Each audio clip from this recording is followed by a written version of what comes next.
নমস্কাৰ সংকল্প Assam competitive YouTube চেনেলটোলৈ আপোনালোকক স্বাগতম জনাইছোঁ।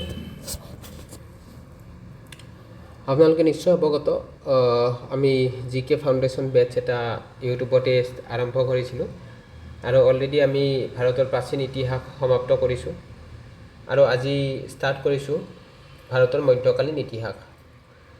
মধ্যযুগীয় ইতিহাসত সম্পূৰ্ণ আমি অসমীয়াতে আলোচনা কৰিম আৰু টু বি অনেষ্ট মই লুচেন জিকেৰ পৰাই সম্পূৰ্ণ তথ্যখিনি লৈছোঁ। তো আপোনালোকে জানে লুচেন জিকে আমাৰ কম্পিটিটিভ এক্সামৰ কাৰণে কিমান ইম্পৰ্টেণ্ট হয়। যিসকলে প্ৰিপেয়াৰ কৰি আছে আৰু যিসকলে নতুন কেছ আৰম্ভ কৰিছে তেখেতসকলক জনাব বিচাৰিছোঁ কি লুচেন জিকে চালে আপুনি জিকে বেলেগ আৰু ক'তো দৌৰিব নালাগে। অ'কে, চ' আজি ক্লাছটো আমি আৰম্ভ কৰিম। মধ্যযুগীয় ভাৰত টপিক কি কভাৰ কৰিম আমি। প্ৰাক মধ্যযুগীয় কাল 650 পৰা 1206লৈকে যেতিয়া হৰ্ষবৰ্ধনৰ শাসন সমাপ্তৰ পিছত 1200 ৰাজপুতসকলৰ বিষয়ে আমি আলোচনা কৰিম। ত্ৰিপক্ষিক সংগ্ৰামৰ বিষয়ে পঢ়িম আমি, ঠিক আছে। দক্ষিণ ভাৰতৰ চোল আৰু অন্যান্য ৰাজবংশৰ বিষয়ে পঢ়িম আমি। চুলতানী যুগ 1206 পৰা 1526 কি হয়, চুলতানী দিল্লী চুলতানত শেষ হোৱাৰ পিছত ইব্ৰাহিম লোডীক হত্যা কৰাৰ পিছত মোগল ডাইনাষ্টি আৰম্ভ হয়। তো দিল্লী চুলতানত আমি আৰম্ভ কৰিম। যদি সময় হয় তেতিয়াহ'লে দিল্লী চুলতানত কমপ্লিট কৰিম, যদি নহয় তেতিয়াহ'লে মই দক্ষিণ ভাৰত আৰু চোললৈকে আজি কৰি আৰু ছেকেণ্ড লেকচাৰ মই আপলোড কৰিম। অ'কে, তো পলম নকৰি আমি ক্লাছটো আৰম্ভ কৰোঁ আহক। তো এইটো GK ফাউণ্ডেশ্যন বেটছ অলৰেডি মই মেনশ্যন কৰিছোঁ। তো আজি ক্লাছটোত আমি কৰিম এতিয়া প্ৰাক মধ্যযুগীয় কালৰ ওপৰত আমি আলোচনা কৰিম। চাব, উত্তৰ ভাৰত ৰাজপুত কাল। হৰ্ষবৰ্ধনৰ পিছত ৰাজপুতসকল উত্তৰ ভাৰতত এক শক্তিশালী শক্তি হিচাপে আত্মপ্ৰকাশ কৰিছিল আৰু 7ম শতিকাৰ পৰা প্ৰায় 500 বছৰ ধৰি ভাৰতীয় ৰাজনৈতিক দৃশ্যপটত প্ৰভাৱ বিস্তাৰ কৰিছিলে। যেতিয়া হৰ্ষবৰ্ধন তেওঁৰ সমাপ্ত হয় শাসনভাৰ, তেতিয়া কি হ'ল, ৰাজপুতসকল উভৰি উঠিছিল বা উত্থান ঘটিছিল ৰাজপুতসকলৰ। 10খন গুৰুত্বপূৰ্ণ ৰাজপুত ৰাজ্য আছিলে। এই ইম্পৰ্টেণ্ট হয়, ইয়াৰ পৰা কুৱেশ্যন অহা দেখা যায়। চ' সেই যি 10খন আছে সেই 10খন মই জাষ্ট ভিডিঅ'টো প'ষ্ট কৰিছোঁ, আপোনালোকে পঢ়ি যেনেকৈ চৌহান বা চাহামান অফ দিল্লী আজমেৰ চাহামান ৰাজবংশ আছিলে। এই 7ম শতিকাৰ পৰা 1192লৈকে আছিলে। য'ৰ ৰাজধানী আছিলে দিল্লী আৰু তেওঁৰ প্ৰতিষ্ঠাপক আছিলে বাসুদেৱ আছিলে। তাৰপিছত পৰিহাৰ অফ কন্নৌজৰ পৰিহাৰ আছিলে 710 পৰা 1036 আছিলে। অৱন্তীৰ কন্নৌজ আছিলে ৰাজধানী আৰু নাগভট্ট প্ৰথম তেওঁলোকৰ প্ৰতিষ্ঠাপক আছিলে। তাৰপিছত পৰমাৰ অফ মালৱাৰ পৰমাৰ ডাইনেষ্টি আছিলে 790 পৰা 1150। উজ্জয়নৰ আছিলে ৰাজধানী আছিলে আৰু চিয়ক আৰু শ্ৰীহৰ্ষ তেওঁলোকৰ ৰজা আছিলে। অ'কে, প্ৰতিষ্ঠাপক। চ' আন 7জনো ইয়াতে দিছোঁ, মই গোটেইকেইজন পঢ়ি নাযাওঁ, বেকাৰ জাষ্ট সেইটো একো বুজাব লগা নাই, গতিকে আপোনালোকে কাইণ্ডলি এইখিনি চাই ল'ব এবাৰ, ঠিক আছে। আশা কৰিছোঁ আপোনালোকে নোট কৰিছে। চ' আহক আমি কনচেপচুৱেল বস্তু আমি বুজোঁ, কি হৈছিল কি হোৱা নাছিলে মধ্যযুগীয় ইতিহাসত, প্ৰাক মধ্যযুগীয় সময়ত। অ'কে, তো ত্ৰিপক্ষীয় সংগ্ৰাম হৈছিল তাৰ বিষয়ে পঢ়িম। 8ম শতিকাৰ শেষৰ ফাললৈ ভাৰতত 3টা মহান শক্তি উঠিছিল, যেনে পূবত পালসকল আছিলে, উত্তৰ গুৰ্জৰ প্ৰতিহাৰসকল আছিলে, আৰু দক্ষিণত ৰাষ্ট্ৰকূটসকল আছিলে। এই শতিকাবোৰৰ এক গুৰুত্বপূৰ্ণ ঘটনা আছিল পাল, প্ৰতিহাৰ আৰু ৰাষ্ট্ৰকূটসকলৰ মাজত আধিপত্যৰ বাবে চলা ত্ৰিপক্ষিক সংগ্ৰাম আছিলে। ত্ৰিপক্ষিক সংগ্ৰাম কি হৈছিলে, এওঁলোকৰ আধিপত্য মানে তেওঁলোকৰ এখন ৰাজধানী আছিল, যেনেকৈ হৰ্ষবৰ্ধনৰ আছিল না ৰাজধানী কন্নৌজ আছিলে, হয় নাই। তো কন্নৌজত সকলে দখল কৰিব বিচাৰিছিল। তো তাৰ কাৰণে এই ত্ৰিপক্ষীয় সংগ্ৰাম হৈছিলে। কাৰ মাজত, পালসকলৰ মাজত হৈছিলে আৰু গুৰ্জৰ প্ৰতিহাৰসকল আৰু ৰাষ্ট্ৰকূটসকললৈ। এই সংগ্ৰামৰ মূল কাৰণ আছিল কন্নৌজ জিলা, উত্তৰ প্ৰদেশ। চহৰখন নিজৰ দখলত ৰখাৰ ইচ্ছা, যি সেই সময়ত সাৰ্বভৌমত্বৰ প্ৰতীক আছিলে। তো এইখনে যেনে লাইক কোনোবাই যদি কন্নৌজ জয় কৰে, যেনেকৈ হৰ্ষবৰ্ধনেও জয় কৰিছিলে, হয় নাই। তো এইখন মানে এটা যোনে জয় কৰিছে তাক মানে পাৱাৰফুল কিং হিচাপে মানে। চ' সেইটো কাৰণে সকলোৱে কি কৰিছিলে, কন্নৌজ জয় কৰিব বিচাৰিছিলে। ইম্পৰ্টেণ্ট হয়। আমি পালসকলৰ বিষয়ে পঢ়িম এতিয়া যি এই ৰাজবংশবিলাক পঢ়িম ন এইবিলাক কিন্তু ইম্পৰ্টেণ্ট ইয়াতে বহুত কিবা প্ৰতিষ্ঠা মানে তেওঁলোকৰ যি অৱদান আছিল সেই অৱদান বিষয়ে আমি পঢ়িম হা ৰাজধানী কি আছিলে মুদ্দাগিৰি মুংগেৰ বিহাৰ বৰ্তমান বিহাৰ মুংগেৰৰ পালসকলৰ ৰাজধানী আছিলে গোপালে 750 খ্ৰীষ্টাব্দত পাল সাম্ৰাজ্য স্থাপন কৰিছিল তো পাল বংশৰ প্ৰতিষ্ঠাপক কোন আছিলে গোপাল আছিল হা তেওঁৰ পুত্ৰ ধৰ্মপাল তেওঁৰ পিছত সিংহাসনত বহি ধৰ্মপালে নালন্দা বিশ্ববিদ্যালয় পুনৰ জীৱিত কৰিছিলে তো নালন্দা বিশ্ববিদ্যালয় পুনৰ জীৱিত কৰিছিলে কোনে ধৰ্মপাল মানে আমি আগতে পঢ়িছোঁ হানসকলে নালন্দা বিশ্ববিদ্যালয় অলপ ক্ষতিগ্ৰস্ত কৰিছিলে হা তাৰপিছত কি কৰিছিলে ধৰ্মপালে এই নালন্দা বিশ্ববিদ্যালয় পুনৰ জীৱিত কৰিছিল আৰু বিক্ৰমশিলা বিশ্ববিদ্যালয় স্থাপন কৰিছিল হা ধৰ্মপালে কোনে কৰিছিল বিক্ৰমশিলা কোৱেশ্যন আহে আৰু নালন্দা পুনৰ জীৱিত কোনে কৰিছিল ধৰ্মপালে কৰিছিল হা ইম্পৰ্টেণ্ট তো পাল বংশৰ পিছত তাৰপিছত আৰু কি বক্তিয়াৰ খিলজীয়ে নালন্দা বিশ্ববিদ্যালয় আকৌ ধ্বংস কৰে হয় না কমপ্লিটলি ডিষ্ট্ৰয় কৰি দিয়ে বক্তিয়াৰ খিলজীয়ে পাল বংশৰ পিছত বংগৰ সেন বংশই শাসন কৰিছিলে যি পাল বংশৰ সামৰণিৰ পিছত কোনে আহে সেন বংশ আহে বংগৰ হা জয়দেৱ গীত গোবিন্দ আছিল লক্ষ্মণ সেনৰ মহান ৰাজকবি ভেৰি ভেৰি ইম্পৰ্টেণ্ট জয়দেৱ গীত গোবিন্দ কোনে লিখিছিলে সেইটো এটা ইম্পৰ্টেণ্ট হয় কোনে লিখিছিলে জয়দেৱে লিখিছিলে আৰু জয়দেৱ কাৰ ৰাজকবি আছিলে লক্ষ্মণ সেনৰ ৰাজকবি আছিলে এই লক্ষ্মণ সেন কোন আছিলে সেন বংশৰ শাসক আছিলে হা মনত ৰাখিব ভেৰি ইম্পৰ্টেণ্ট লাইন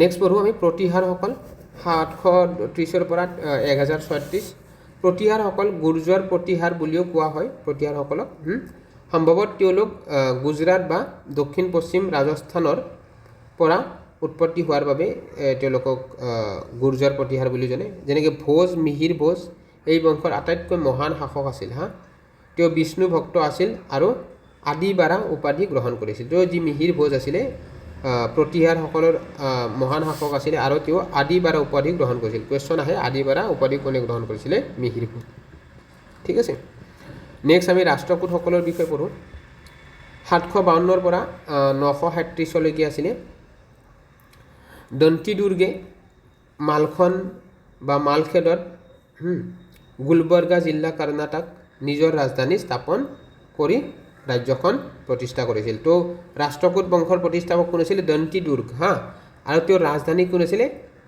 গুলবৰ্গ জিলা আমি পিছত আৰু পঢ়িম পাৰিম আমি গুলবৰ্গৰ বিষয়ে হা কৰ্ণাটকা যি আমি বিজয়নগৰ এম্পিয়াৰ পঢ়িম তেতিয়া গুলবৰ্গৰ বিষয়ে আমি পঢ়িম তো দন্তি দুৰ্গে ৰাষ্ট্ৰকূট বংশ প্ৰতিষ্ঠা কৰিছিল আৰু ৰাজধানী আছিলে গুলবৰ্গা কুৱেশ্যন আহে হা শ্ৰেষ্ঠ ৰাষ্ট্ৰকূট শাসক আছিলে গোবিন্দ তৃতীয় আৰু আমুক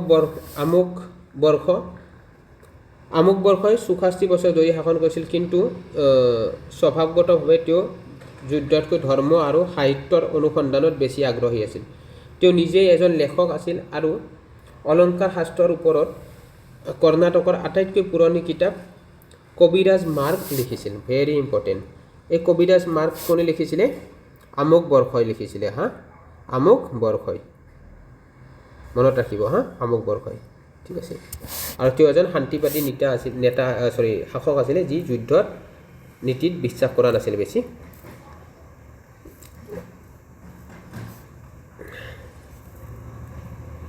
নেক্সট এলোলাৰ বিখ্যাত শিলা কটা কৈলাশ শিৱ মন্দিৰটো ৰাষ্ট্ৰকূট ৰজাসকলৰ এজন কৃষ্ণ প্ৰথমৰ দ্বাৰা নিৰ্মাণ কৰা হৈছিল এইটো কৈলাশ মন্দিৰটো কোনে নিৰ্মাণ কৰিছিল কুৱেশ্যন আহে যি ৰাষ্ট্ৰকূট বংশৰ কৃষ্ণ প্ৰথমে নিৰ্মাণ কৰিছিল হা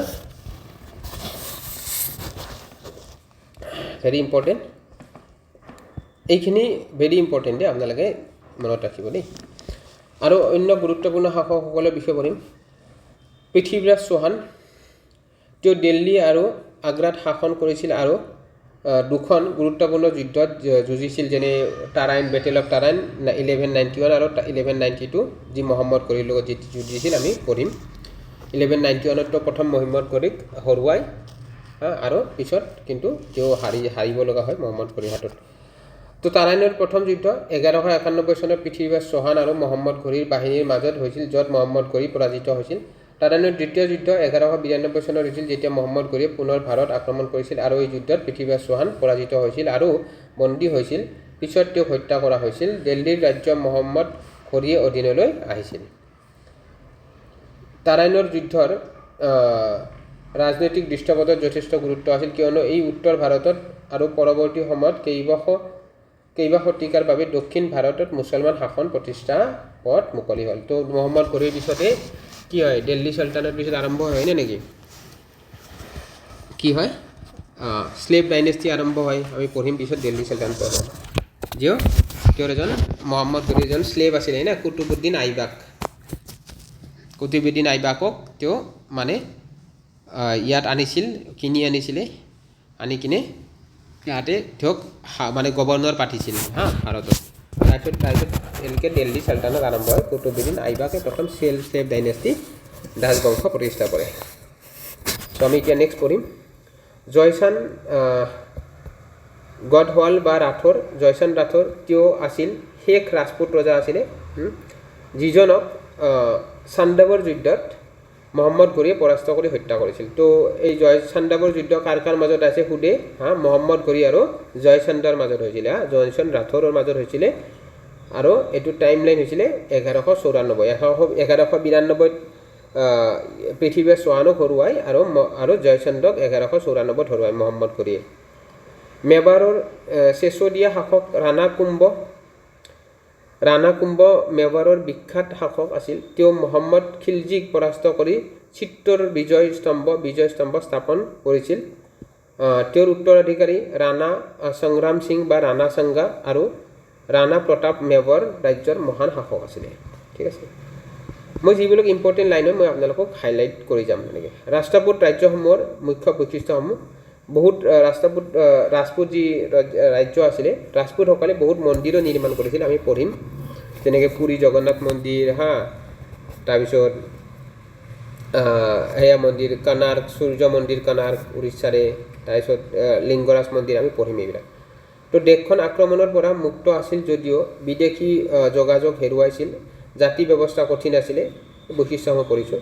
ৰাজপুতসকলে আছিল গৌৰৱী যোদ্ধা আৰু মানুহ, কিন্তু অতিথিপৰায়ণ। সংস্কৃতিৰ ক্ষেত্ৰত খুজুৰাহ মধ্যপ্ৰদেশ, কালি আমি পঢ়িছোঁ অলৰেডি, এটা আমি MCQ চিৰিজ যি পঢ়িছোঁ PYQ। তাৰপিছত লিংগৰাজ মন্দিৰ ভুৱনেশ্বৰ উৰিষ্যা, সূৰ্য মন্দিৰ কনাৰ্ক উৰিষ্যা, জগন্নাথ মন্দিৰ পুৰী, দিলৱাৰা মন্দিৰ মাউণ্ট আবু ৰাজস্থানত আছে যে আৰাৱলী হিলত। বহুতো দুৰ্গ আৰু মন্দিৰ তেওঁলোকে নিৰ্মাণ কৰিছিল। তো ৰাজপুতসকলে এইবোৰ তেওঁলোকৰ অৱদান আছিলে, তেওঁলোকে এইবিলাক নিৰ্মাণ কৰিছিলে। কি নিৰ্মাণ কৰিছিলে আৰু এবাৰ আমি ইয়াতে এবাৰ যাওঁ এনেকৈ পঢ়ি। খুজুৰাহ মধ্যপ্ৰদেশ, যোৱাকালি আমি পঢ়িছোঁ। লিংগৰাজ উৰিষ্যা ভুৱনেশ্বৰ উৰিষ্যা, সূৰ্য মন্দিৰ কনাৰ্ক উৰিষ্যা, জগন্নাথ মন্দিৰ পুৰী, দিলৱাৰা মন্দিৰ মাউণ্ট আবু। ঠিক আছে, এইবোৰ ইম্পৰ্টেণ্ট হয়। তো আপোনালোকে সূৰ্য মন্দিৰ চাব আহিব, লিংগৰাজ মন্দিৰ চাব আহিব। মই আপোনালোকক নিমন্ত্ৰণ জনাইছোঁ, মই ভুৱনেশ্বৰতে থাকোঁ। আৰু জগন্নাথ মন্দিৰ পুৰী বহুত ধুনীয়া মন্দিৰ, ঠিক আছে, চাব আহিব কেতিয়াবা।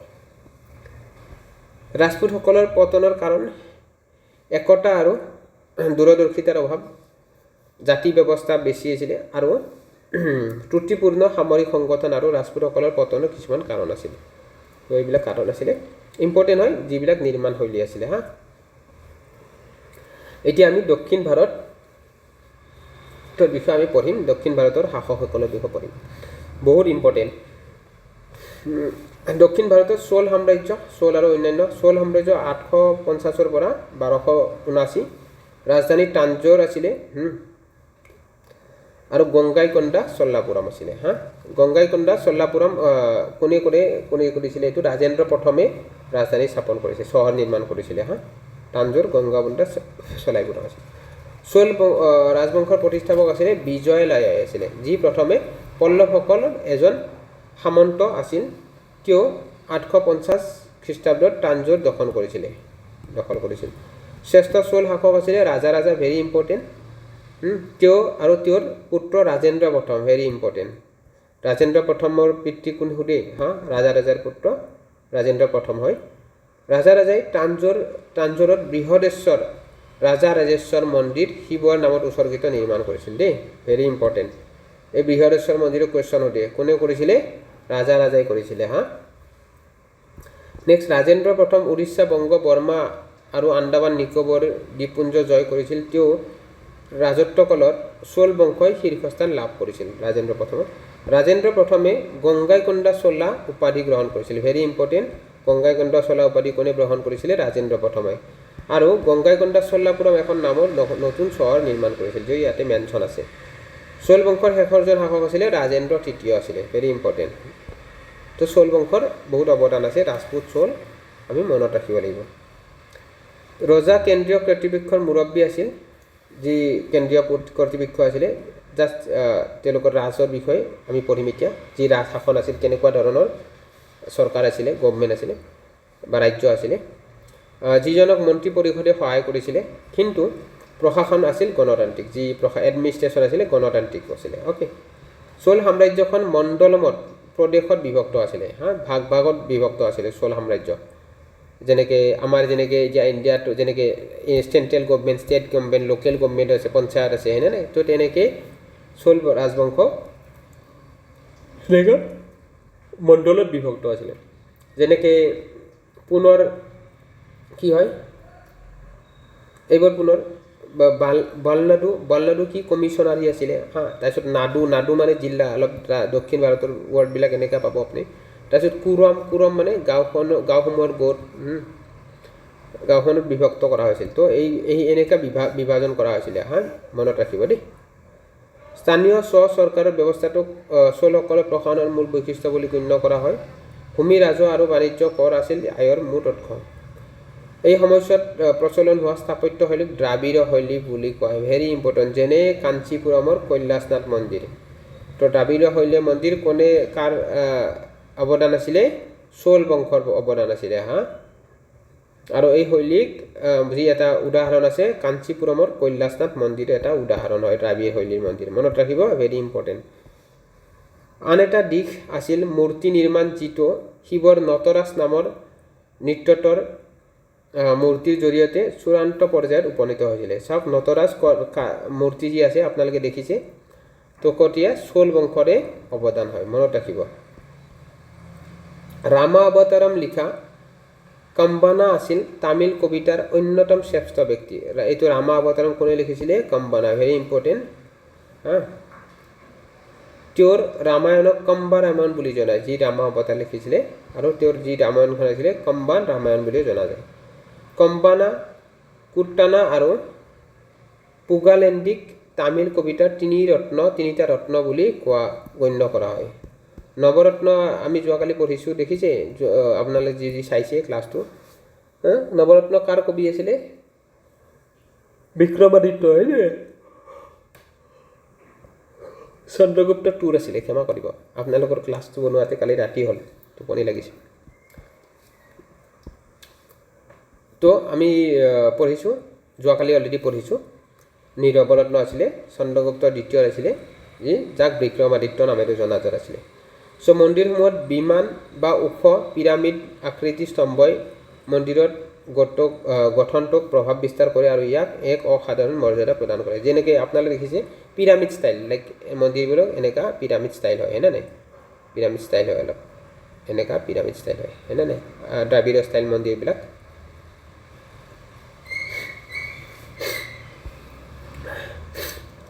আৰু নগৰ ষ্টাইল মন্দিৰবিলাক এনেকুৱা থাকে হয়নে নাই এনেকুৱা যেনেকৈ আপোনাৰ ইয়াতে গৰ্ভগৃহ থাকে হয়নে নাই আৰু ইয়াতে এটা শিখৰ থাকে শিখৰ এনেকুৱা নগৰ ষ্টাইল মন্দিৰটো গোপুৰম আৰু গৰ্ভগৃহ হৈছে আন দুটা গুৰুত্বপূৰ্ণ স্থাপত্য ঠিক আছে আমি শ্ৰেষ্ঠ নিৰ্দেশসমূহ হৈছে নিৰ্দেশনসমূহ যেনে নিদৰ্শনসমূহ বিজয়লয় তাৰপিছত চলেশ্বৰ নাগেশ্বৰ মন্দিৰ আৰু কৰাংগনাথ মন্দিৰ আৰু মুভাৰা কবিতা মন্দিৰ ঠিক আছে তো এইকেইটা চোল ৰাজবংশৰ শ্ৰেষ্ঠ নিদৰ্শন হয় মনত ৰাখিব মন্দিৰকেইটা দক্ষিণৰ আন ৰাজ্যসমূহ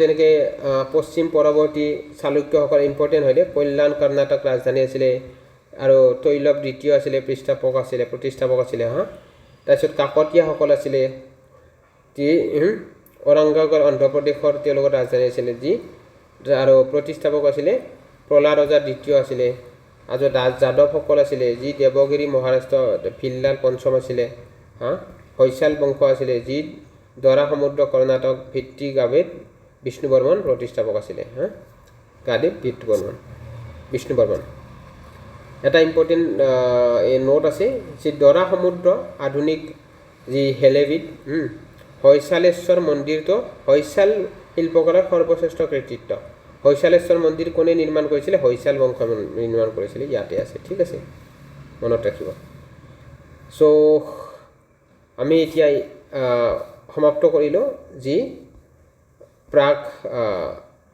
চুলতানী যুগ আমি সমাপ্ত কৰিলোঁ প্ৰাক মধ্যযুগীয়া তো এতিয়া দিল্লী চালতানাত আমি আৰম্ভ কৰিব লাগিছোঁ চুলতানী যুগ চাগে কমপ্লিট নহ'ব কাৰণ টাইম বহুত লাগি যাব অলপ দীঘলীয়া হয় চুলতানী যুগটো মই যিমান পাৰোঁ কৰিম তাৰপিছত আমি নেক্সট ক্লাছত কথা আলোচনা কৰিম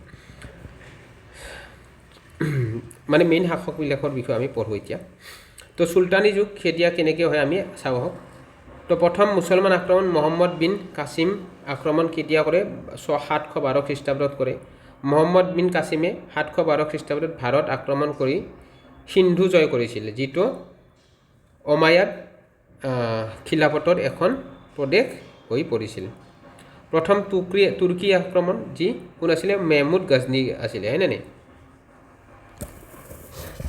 মেহমুদ গজনীয়ে কি কৰিছিলে 998 পৰা 1030লৈকে কিমানবাৰ কৰিছিল না 17 বাৰ আমাক লুটি মানে আক্ৰমণ কৰিছিল আৰু লুটি লৈ গৈছিল ধন সম্পত্তি সোমনাথ মন্দিৰো আক্ৰমণ কৰে আমি পঢ়িম এতিয়া চ' তুৰ্কী আক্ৰমণ কৰিছিলে চুলতান মাহমুদ গজনীয়ে কৰিছিলে নিজকে চহকী কৰিবলৈ ভাৰতত প্ৰায় 17 বাৰ আক্ৰমণ কৰিছিল চাওক ভাৰতৰ পৰা ধন সম্পত্তি লুণ্ঠন কৰি 1025 খ্ৰীষ্টাব্দত তেওঁ কাঠিয়াৱাড়ৰ একেবাৰে দক্ষিণ উপকূলত অৱস্থিত আটাইতকৈ বিখ্যাত হিন্দু সোমনাথ মন্দিৰ আক্ৰমণ কৰি লুণ্ঠন কৰিছিল মন্দিৰটো 1026 খ্ৰীষ্টাব্দত ধ্বংস কৰিছিল তাৰ পৰা বহুত সোণা গহনা লৈ গৈছিলে মানে ধন সম্পত্তি বহুত লৈ গৈছিলে সোমনাথ মন্দিৰ দ্বিতীয় তুৰ্কী আক্ৰমণ মহম্মদ ঘড়ী আক্ৰমণ 1175 পৰা 1206 আপুনি জানে আমি অলৰেডি পঢ়িলোঁ পৃথিৱীৰাজ চৌহানৰ লগত লাগিছিল হয় নাই মহম্মদ ঘড়ীয়ে ভাৰত আক্ৰমণ কৰি ভাৰতত মুছলমান শাসনৰ ভেটি স্থাপন কৰিছিল তেওঁক ভাৰতত মুছলমান শাসনৰ প্ৰতিষ্ঠাপক বুলি গণ্য কৰিব পাৰি ভাৰতত তুৰ্কীসকলৰ সাফল্যৰ কাৰণ যি আমাৰ তুৰ্কীসকলে আক্ৰমণ কৰিছিল তাৰ সিহঁতৰ সাফল্য কি হৈছিলে যি ৰাজপুতসকলৰ মাজত কি হৈছিলে একতা আৰু সংগঠনৰ অভাৱ আছিল আৰু তেওঁলোকৰ মাজত প্ৰতিদ্বন্দ্বিতা বেছি আছিলে ৰাজপুত সেইটো কাৰণে তুৰ্কীসকলে মানে ৰাজপুতসকলক হৰুৱাব পাৰিছিলে কোনো কেন্দ্ৰীয় চৰকাৰ নাছিল লাইক কোনো চেন্ট্ৰেলাইজ এনেকা নাছিল কি কোনবাই মানে লিড ল'ব পৰা নাছিলে কোনো ৰাজপুত ৰাজ্যসমূহ সৰু সৰু আৰু সিঁচৰিত হৈ আছিলে সেইটো কাৰণে সহজে আক্ৰমণ কৰিব পাৰে তো তুৰ্কীসকলে বেছি সংগঠিত আছিল ৰাজপুতসকলৰ মাজত পাৰম্পৰিক সহযোগিতাৰ অভাৱ সুযোগ লৈছিল যি তুৰ্কীসকলে এইবিলাক সুযোগ লৈছিল লৈ কিনে আক্ৰমণ কৰিছিল তো দিল্লী চালতানাত আমি পঢ়িম এতিয়া চ' মহম্মদ ঘড়ীৰ বিজয়সমূহে ভাৰতৰ এক নতুন ৰাজনৈতিক সত্তাৰ কেন্দ্ৰবিন্দু হৈ পৰিছিল দিল্লী চুলতানাত এই সময়ছোৱাক পাঁচটা সুকীয়া ভাগত বিভক্ত কৰিব পাৰি দিল্লী চুলতানত 5টা বংশ থাকে মই এটা আপোনালোকক ষ্টিক দিওঁ SKTSL মই এনেকৈ মনত ৰাখিছোঁ কি হৈছে slave dynasty Khilji dynasty Tughlaq dynasty Syed dynasty আৰু লোডি ডাইনেষ্টি এই দিল্লী চুলতানৰ এইকেইটা আপুনি ডাইনেষ্টিকেইটা মনত ৰাখিব লাগিব বংশকেইটা কুৱেশ্যন আহে প্ৰথম কোনে আছিলে স্লেভ আহে হয় নাই স্লেভৰ পিছত খিলজি আহে খিলজিৰ পিছত তুগলক আহে তুগলকৰ পিছত সৈয়দ আহে সৈয়দৰ পিছত লোডি আহে SKTSL বুলি আপোনালোকে মনত ৰাখিব টাইম লাইনটো সিমান ইম্পৰ্টেণ্ট নহয় কেৱল মুখ্য টাইম লাইনটো যেনেকৈ 1206 পৰা 1526 লোডি ইব্ৰাহিম লোডি কোনে তাৰপিছত হৰুৱাই কিনে মোগল প্ৰতিষ্ঠা কৰে কমেণ্ট কৰিবচোন কোনে ইব্ৰাহিম লোডিক হৰুৱাই কিনে মোগল বংশ প্ৰতিষ্ঠা কৰে 1526ত কমেণ্ট কৰিব চ' প্ৰথম হৈছে কি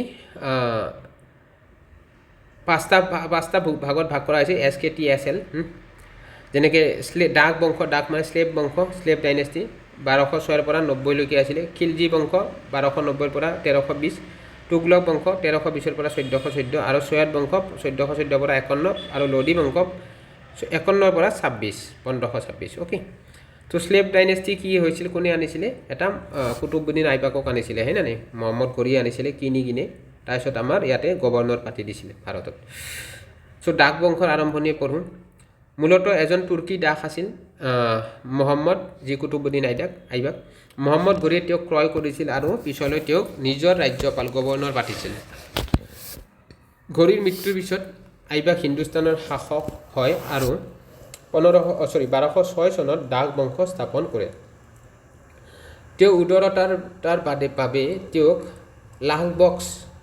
লাখ দান কৰোঁতা উপাধি দিছিল তো লাখবক কাক উপাধি দিছিলে কুতুবুদ্দিন আইবাকক উপাধি দিছিলে হা কিবা উদাৰতা আছিল নাজানো বাট দিছিল আৰু তেওঁ 1210 চনত চৌগান বা পলো খেলি থাকোঁতে মৃত্যুবৰণ কৰিছিলে মৃত্যুটো এটা মানে খেলি থাকাতে মৃত্যুবৰণ হৈছিল তেওঁ দুটা মছজিদ নিৰ্মাণ কৰিছিল যেনেকৈ দিল্লীত কুৱাত উল ইছলাম আৰু আজমেৰত আৰাই দিনকা জোপৰা সুধে দেই কোনে কৰিছিলে কুতুবুদ্দিন আইবাকে আৰু কুতুব মিনাৰো আৰম্ভ কৰে তেওঁ বিখ্যাত চফী সাধক খুজা কুতুবুদ্দিন বখতিয়াৰ কাকীৰ সন্মানত কুতুব মিনাৰ নিৰ্মাণো আৰম্ভ কৰিছিলে কুতুব মিনাৰ নিৰ্মাণ কোনে আৰম্ভ কৰিছিলে কুতুবুদ্দিন আইবাকে আৰু কাৰ সন্মানত যি এটা চুফী চেইণ্ট আছিলে চুফী এটা সাধক আছিলে চেইণ্ট আছিলে যি কুতুবুদ্দিন বখতিয়াৰ কাকী তেওঁৰ সন্মানত এইটো নিৰ্মাণ কৰিছিল আইবাক শিক্ষাৰ এজন মহান পৃষ্ঠপোষক আছিল আৰু তাজ উল মাছিৰৰ লেখক হাছান উন নিজামী আৰু তাৰিখ ই মুবাৰক শাহীৰ লেখক ফখৰুদ্দিনৰ দৰে লোকসকলক আশ্ৰয় দিছিল তো তেওঁ এজন সাহিত্য ভাল পোৱা এজন আছিলে ৰজা ঠিক আছে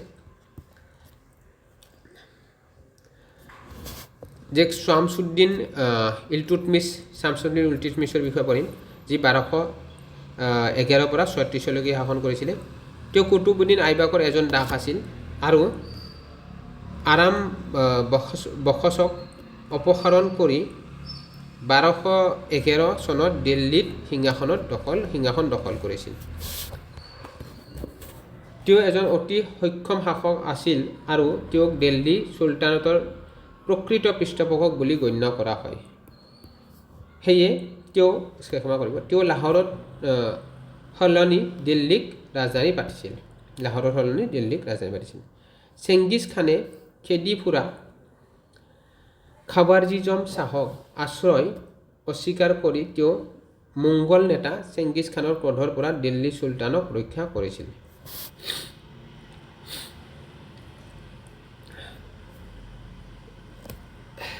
নেক্সট ৰুকুনুদ্দিন 1236 তেওঁ আছিল ইলতুৎমিছৰ পুত্ৰ আৰু তেওঁৰ মাতৃ শ্বাহ তুৰ্কানৰ দ্বাৰা ইলতুৎমিছৰ মৃত্যুৰ পাছত এইটো কাৰ পুত্ৰ আছিলে এইটো তেওঁলোকেতো বহুত বিবাহ কৰিছিলে মাতৃ শ্বাহ তুৰ্কানৰ আছিলে ঠিক আছে ইলতুৎমিছৰ মৃত্যুৰ পিছত সিংহাসনত বহোৱা হৈছিল যেতিয়া তেওঁ বিৰুদ্ধে আৱাদত হোৱা বিদ্ৰোহ দমন কৰিবলৈ ৰাজধানীৰ বাহিৰলৈ গৈছিল তেতিয়া তেওঁক ইলতুৎমিছৰ কন্যা ৰাজিয়াই পদচ্যুত কৰিছিল মনত ৰাখিব ৰাজিয়া চুলতানৰ প্ৰথম মুছলমান এজন সেয়া হয় শাসক হয় যিনি লেডি ওমেন আছিলে এইটোৱে ইতিহাসত আমাৰ ভাৰতৰ ইতিহাস বা অন্যান্য ইতিহাসৰ এইটোৱে এটা উদাহৰণ হয় ৰাজিয়া চুলতানৰ ইম্পৰ্টেণ্ট হয় তো ৰাজিয়া চুলতান আছিল যদিও ইলতুৎমিছে তেওঁৰ জীয়ৰী ৰাজিয়াক উত্তৰাধিকাৰী হিচাপে মনোনীত কৰিছিল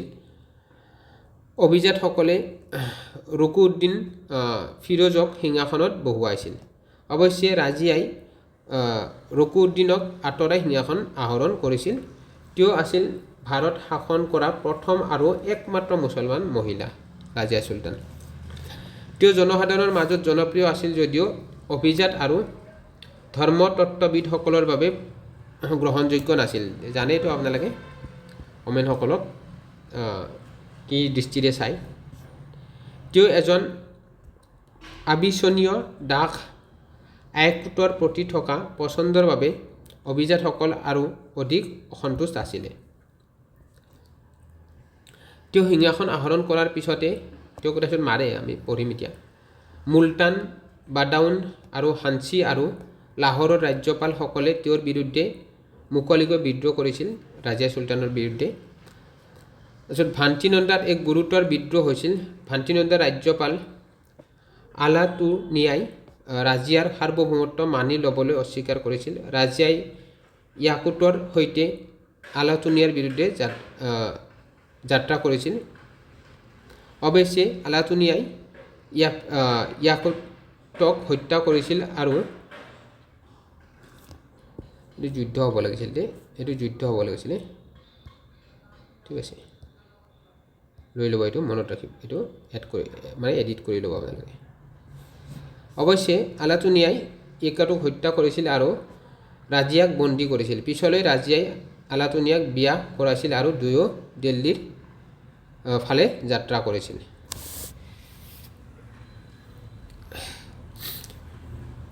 1240 খ্ৰীষ্টাব্দত ৰাজিয়া এক ষড়যন্ত্ৰত বলি হৈছিল আৰু কৈথলৰ হাৰিয়ানাৰ ওচৰত তেওঁক হত্যা কৰা হৈছিল। ঠিক আছে,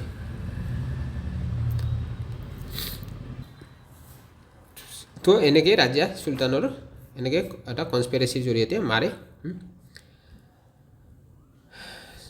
বাহৰাম শ্বাহ, তাৰপিছত মহসুদ শ্বাহ, চ' এইবিলাকো তাৰপিছত নাছিৰুদ্দিন মেহমুদ এনেকৈ আহে। গিয়াছুদ্দিন বলবন ইম্পৰ্টেণ্ট হয়। তাৰপিছত আমি খিলজী বংশ আহে। ঠিক আছে, মানে স্লেভ ডাইনেষ্টিৰ এনেকৈ সমাপ্ত হয়। সমাপ্ত হোৱাৰ পিছত 1290 বছৰত খিলজী বংশ আহে। তো আমি এটা কাম কৰিম, বাকী নেক্সট ক্লাছত আমি এতিয়া ৰাজিয়া চুলতানলৈকে আমি পঢ়িলোঁ আজি। বাকী নেক্সট ক্লাছত আমি বাকীবোৰ শাসকৰ বিষয়ে পঢ়িম আৰু দিল্লী চুলতানত আমি কমপ্লিট কৰিম নেক্সট ক্লাছত। কাৰণ এতিয়া কৰিব গ'লে মানে আপোনালোকে মাজতে ৰৈ গ'লে তো বুজাত অসুবিধা হৈ যাব। তো বহুতখিনি তথ্য আছে, তো মই ভাবিছোঁ আমি নেক্সট ক্লাছত পঢ়ি এইটো বেছি ভাল হ'ব, তেতিয়া ভালকৈ আমি আমাৰ হৃদয় স্পৰ্শ হ'ব, ৰাইট। তো মই এতিয়া আধাতে এৰি গ'লে আপোনালোকে মানে মজাটো নাপাব, যি মজাটো থাকে ন এটা পঢ়াৰ মজা, সেই পঢ়াৰ মজাটো আপোনালোকৰ ভাঙি যাব। ঠিক আছে, তো আমি নেক্সট আৰু মেবি 40 মিনিটছৰ ক্লাছ হ'ব, ৰেকৰ্ড মই আপলোড কৰিম। তো মই আপোনালোকক আমি ৰাজিয়া চুলতানলৈকে আজি সমাপ্ত কৰিলোঁ। নেক্সট ক্লাছত আমি খিলজী ডাইনেষ্টিৰ পৰা যিটো বাহৰাম শ্বাহ তেওঁলোকৰ পৰা আমি আৰম্ভ কৰিম। অ'কে, চ' লগ পাম নেক্সট ক্লাছত, নেক্সট ছেশ্যনত। থেংক ইউ, সকলোৱে ভালকৈ থাকিব। চ' আমাৰ ক্লাছবোৰ চোৱা নাই যিসকলে তেওঁলোকক অনুৰোধ জনাইছোঁ ক্লাছবোৰ প্ৰথমৰ পৰা চাব, এনচিয়েণ্ট হিষ্ট্ৰীৰ পৰা চাব, তেতিয়া বুজি পাব। যেনেকৈ আমি অলপ আগতে পঢ়িলোঁ হয়নে নাই, নালন্দাৰ বিষয়ে প্ৰথম হানসকলে মানে অলপ ক্ষতি কৰিছিল। তো সেইবিলাক কি আমি এনেকৈ ক্ৰমানুক্ৰমে যদি পঢ়ি আহোঁ তেতিয়া আমি বুজি পাম। অ'কে, নাইবা বুজি পোৱাত অসুবিধা হ'ব। So' thank you, keep studying, keep growing. Okay, লগ পাম নেক্সট ক্লাছত, নেক্সট ছেশ্যনত। Thank U.